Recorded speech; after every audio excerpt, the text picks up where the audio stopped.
Only on Boston 25 News, video of a Massachusetts state trooper in court. He's been taken off the job and is being held without bail after being accused of domestic assault. He's accused of throwing furniture, dragging the victim, and pulling multiple knives on her. Boston 25 News reporter Daniel Coates is outside the state police barracks in Bourne. Commonwealth versus Joseph Ward. The 25-year-old state trooper walked into court handcuffed Wednesday, facing charges including kidnapping and assault with a dangerous weapon, accused of threatening his girlfriend in a January 10th dispute at their Plymouth home. At some point, he blocked the only exit to the apartment. She spent approximately an hour pleading to leave, but he refused to let her do so. Prosecutors say the incident sparked from the couple's conversation about their future.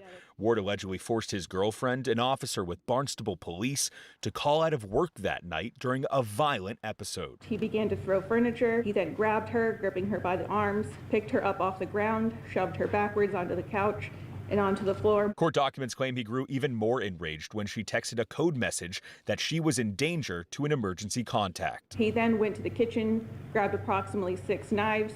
The defendant made his way to the gun safe, retrieved a pistol, and fed a loaded magazine into the firearm. He allegedly forced her to drive away with him when suddenly that emergency contact pulled them over. After some time, they were able to talk the defendant down and bring him back inside the apartment. The victim said she feared for her life and moved out the next day, while Ward was later arrested by state troopers. It broke my heart. Wendy Murphy is the director of Women's and Children's Advocacy Project at New England Law Boston. It is always better to report. Always better to tell police. In court, the defense claimed the two had still been in contact in the 3 weeks since this all happened.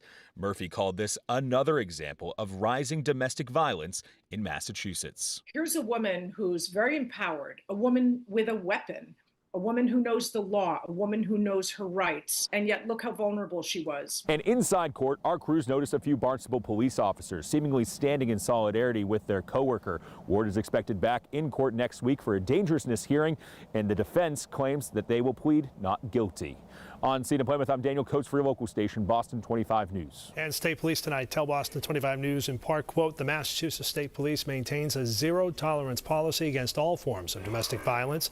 Upon learning of these serious charges, we immediately relieved the trooper of duty.